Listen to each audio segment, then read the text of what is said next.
Welcome once again to Commander by Danon. This week we're finishing up our series of decks led by the legends from the Final Fantasy set. That's right, dear viewer, only one last week of Final Fantasy. Unless a patron wants to sponsor one in the future, of course. I want to finish up this series before the end of the year so that come January, I can focus on Lorwyn.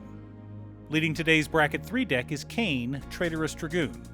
Also, and I know it's annoying to keep hearing this, but statistically if I don't ask you to like and subscribe, the video gets fewer subscribers.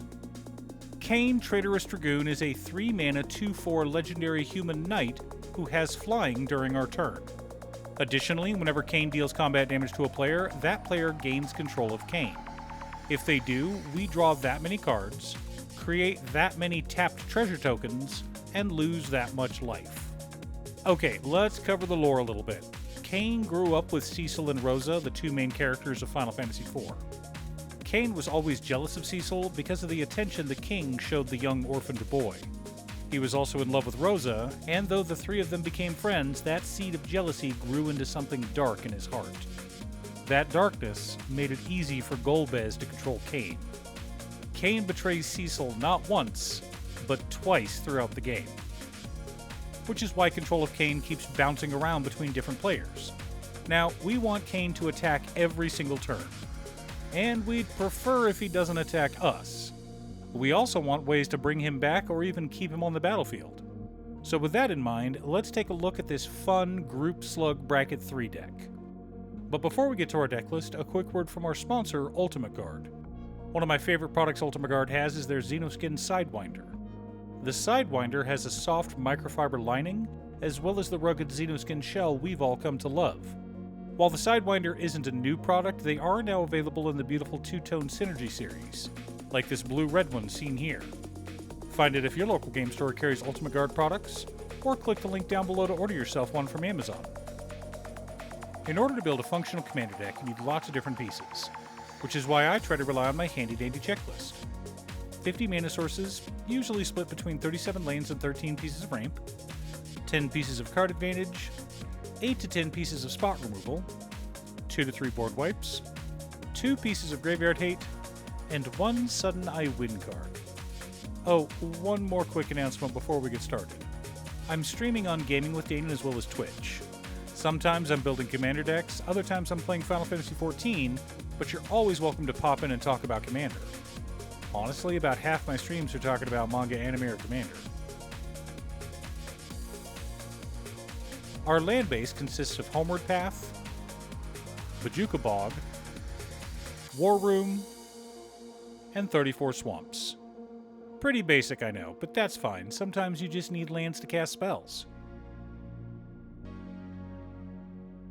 Our mana ramp package consists of Sword of the Animist, Laser Screwdriver, Jet Medallion, Black Market Connections, Dark Ritual, the Darkness Crystal, Soul Ring, Arcane Signet, Cold Steel Heart, Charcoal Diamond, Mind Stone, Throne of Eldraine, and Solemn Simulacrum.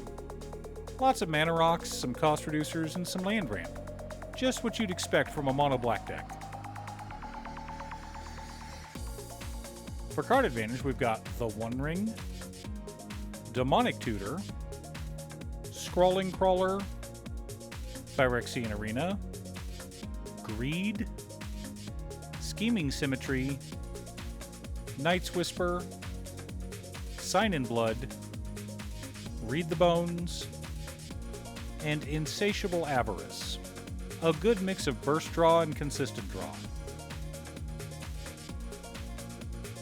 For interaction and spot removal, we've got Feed the Swarm, Imp's Mischief, Withering Torment, Defile, Infernal Grasp, Go for the Throat, Fell the Profane, Consuming Corruption, Darkness, Baleful Mastery, and Hero's Downfall. Mostly creature removal, but we're in black, so that's to be expected. We've also got a lovely stacks package in Underworld Dreams, Orcish Bowmasters, Fate Unraveler, Painful Quandary, Wound Reflection, and No Mercy. Wanted the game to close out sooner rather than later.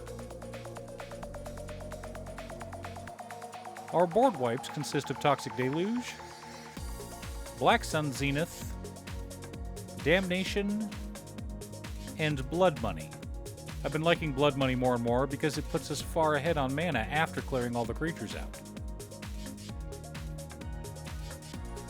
The core of our deck consists of Eye of Nidhogg, Bloodthirsty Blade, Ghoulish Impetus, Parasitic Impetus, and Assault Suit, all serving as goad effects. Important for this deck. For ways to deal extra damage, we've got Vow of Malice, Vow of Torment, Buster Sword, and Wand of Orcus.